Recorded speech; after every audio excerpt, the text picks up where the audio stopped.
Namaskar, I'm with Chandra Shekar ji. Namaskar.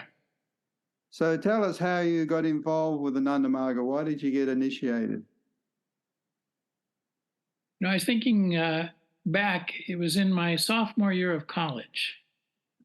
And actually, for a long time, even since I was a little boy, I was interested in mystical things, yoga.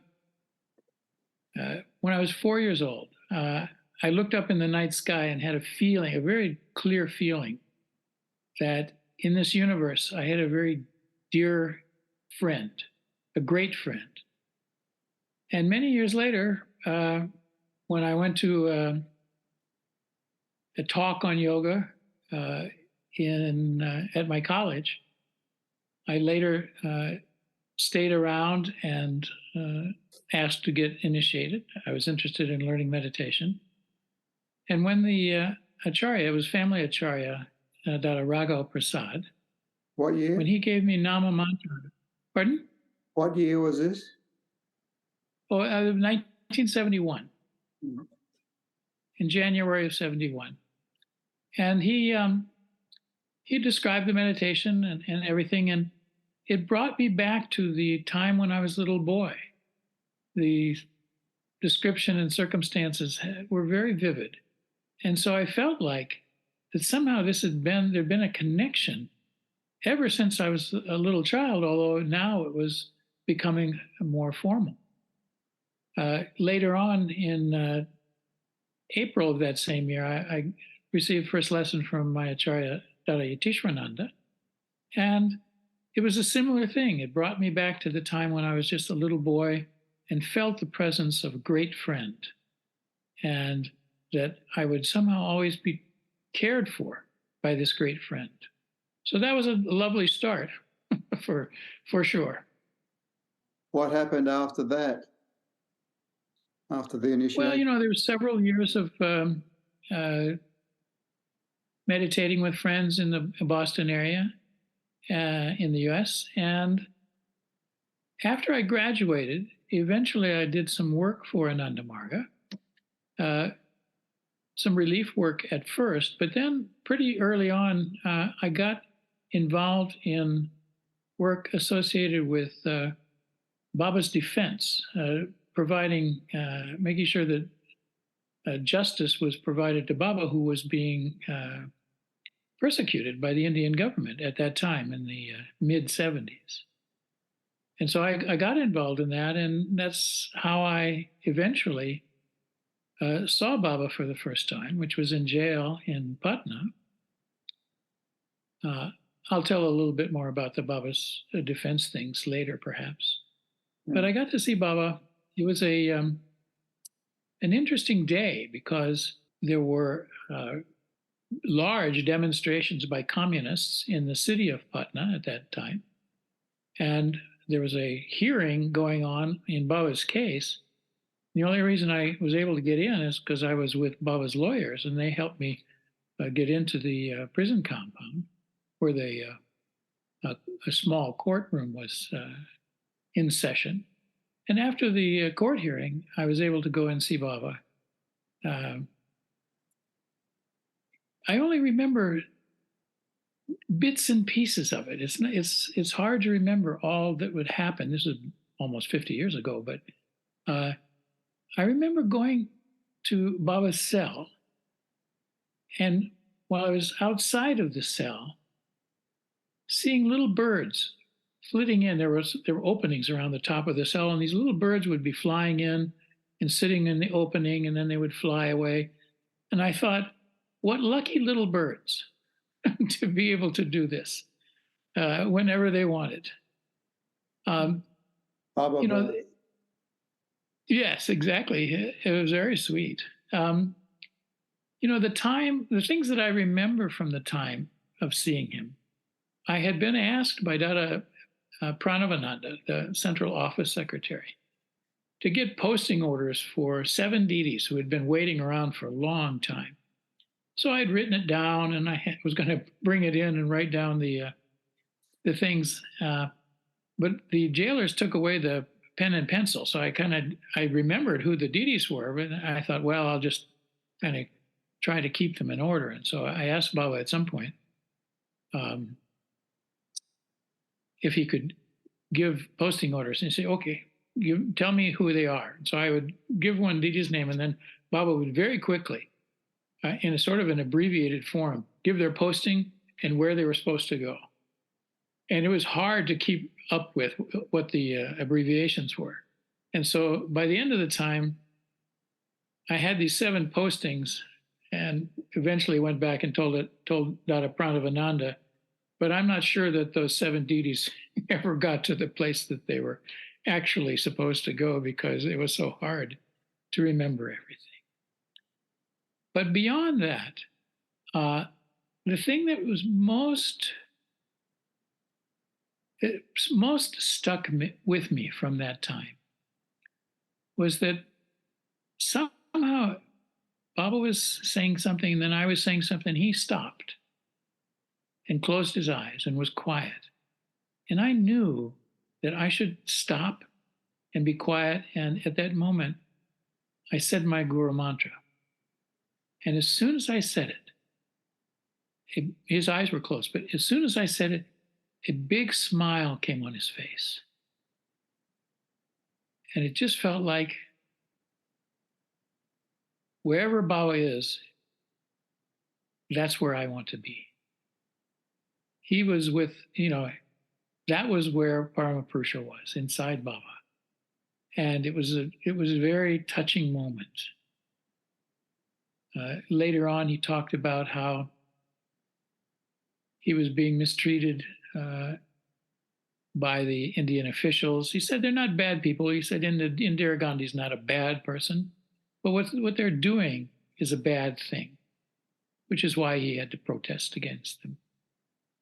And then the last thing that I remember, when I in the beginning of our time, I sat right up in front of Baba, just a few inches away, and his arm was tucked up. He was lying on his side, and his arm was tucked up. And I had my hands on his arm. He was mostly covered up, but his arm was free. And I had my 2 hands on his arm. And leaving the cell, afterwards, somehow I remember the stories about how sometimes these beautiful smells would come from Baba's body, floral fragrances and so forth. And I thought, I wonder, I didn't smell anything like that when I was in the cell, but then when I smelled my hands, there was this extraordinarily beautiful fragrance where I had been touching his arm. I had not noticed it in the cell. It certainly wasn't on my hands before I went in. And it just felt like a kind of another special moment. But I think that the best part, frankly, was almost afterwards. I mean, it was wonderful to be with Baba, but the feeling that happened afterwards for a number of days or maybe even a number of weeks was this feeling that God was everywhere. And that basically, I didn't even really have to say my Guru mantra. It was as though everything that I experienced was God. And it was very vivid and very wonderful sense. I had never felt anything like that before. And it went on for days and days and days. And so I was really quite in bliss with that. And I really attribute it to that being with Baba physically at that time. There was a second time where I saw Baba, which was when he went to Jamaica, 1979, in September, I believe. The first time was in February of 1975 in jail. And the second was in Jamaica in 79. There was, again, my images were sort of piecemeal, but they're quite lovely. The first one was when Baba arrived at the airport in Jamaica. We had been hoping that he would be able to come to the US, but he was refused entry, so eventually came to the sector to Jamaica. And my wife Kalyani and I arrived in the airport about 30 minutes before Baba's plane was supposed to come. And there were quite a few Margis on our plane, and people were going through the immigration and going out to get the luggage and so forth. And Kalyani stopped and looked at me and said, "Why are we going to go out of the same place where Baba is going to come in a few minutes?" And I thought, that's pretty smart. And so we stopped. The airport officials came by and said, you really can't stay in here. You need to move on. But Kalyani was just pregnant at that point. And so we told the woman from immigration that my wife was expecting. And she said, "Oh, no, that's fine. You sit down, take all the time you want. Can I get you some water?" So we sat down. And a short time later, there was this swirl of orange. I mean, it was, the energy was spectacular. Swirl of orange. And right in the middle was Baba in white. And it was so great because we were standing there doing namaskar. And he looked around the immigrations hall. It was as if there was somebody there he was trying to find, but he wasn't sure where it was. And so he was looking all around, and all of a sudden he saw us and stopped and gave a big namaskar. And it was very hard to stand up. It was so, the energy was so wonderful. And he had a big smile. Eventually he came and sat down while the immigration people took everybody's visa information and passports and so forth. And we were doing kirtan for Baba at that point. Then he moved on from there to the luggage area. He was waiting for the luggage to come, and Kalyani was right behind him. And they're the same height, which is really great. So she would be asking Baba, "Can I get you a seat or a chair or something?" And he would say no, but everybody else was taller, but the two of them were right eyeball to eyeball, which was lovely. After that part of the process, Baba went to go out, and all the Margis were outside. And it was 7 years of pent-up emotion, devotion, because when he went through the door, there was this tremendous shout of Baba from all the Margis outside. And it was really powerful. We followed him out, and there were some people doing Kaushiki and Tandava and so forth. But then he went to the place where he was staying, and the rest of his time there began. Things that come to mind about the visit were his darshans were very light, sweet, humorous. The atmosphere was incredibly light. It was just fun to be there. And you got this feeling that he was sharing messages that devotees should be cunning and clever, and that it was okay if they could do whatever they could to get close to him. So it was almost like permission granted to come see me. However, you can manage it.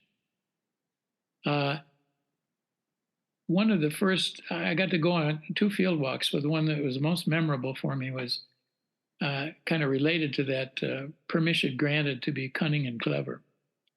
There was a brother, Vimukta, who was filming Baba in Jamaica. And one day it was kind of time getting close to the time for field walk. And I saw Vimukta.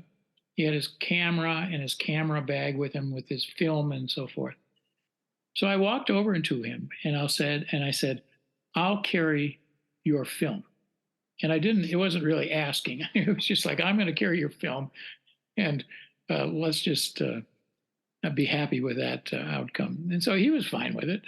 So then after that, Brother Giridhar, he saw that I was doing something and he knew something was up.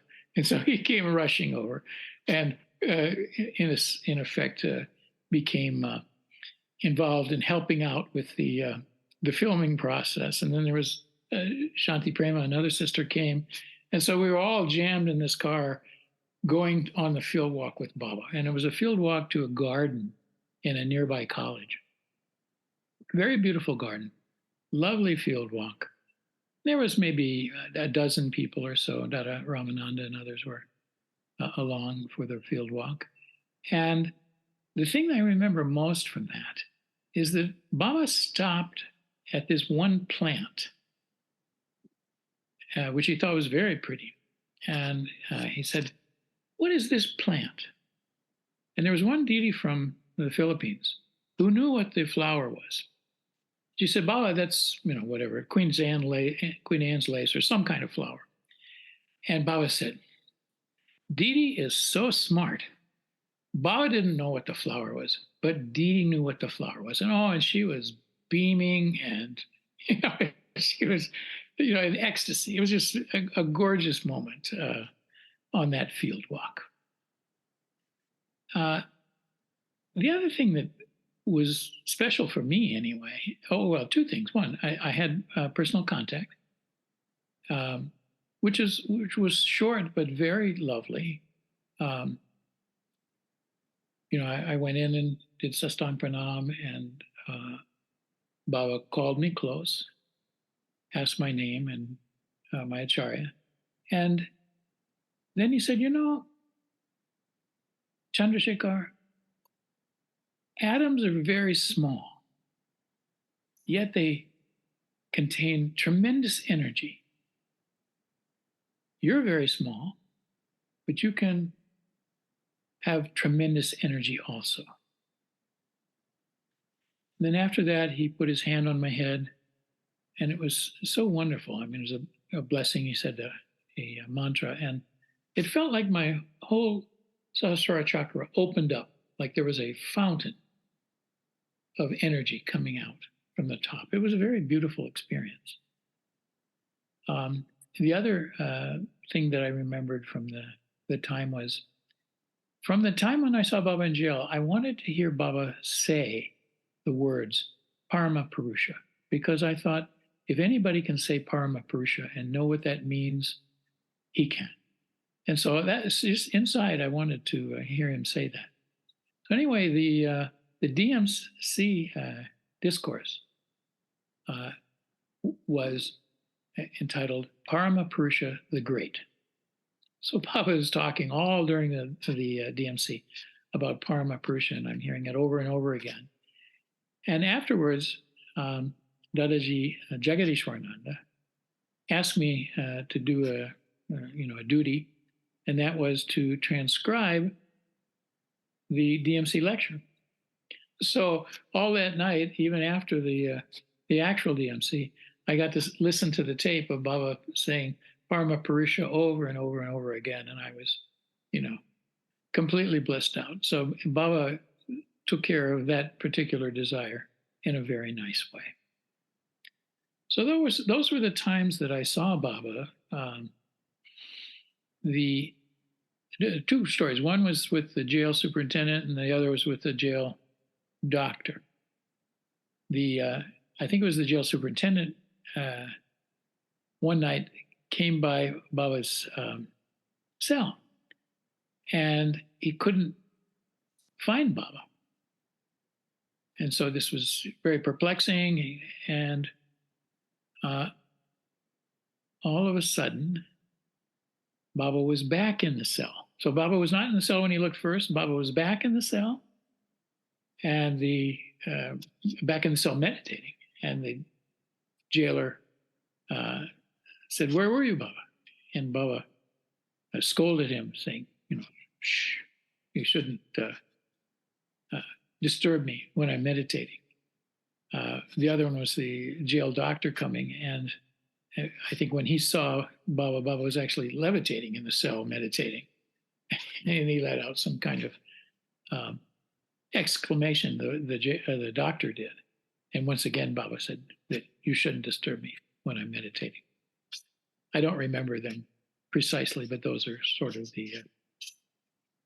You're going to talk about some related stories or experiences? Yeah, I think there was a couple other things that are special for me along in terms of Baba. One was doing work for Baba's defense, which eventually was how I first got to see Baba. After college, I began working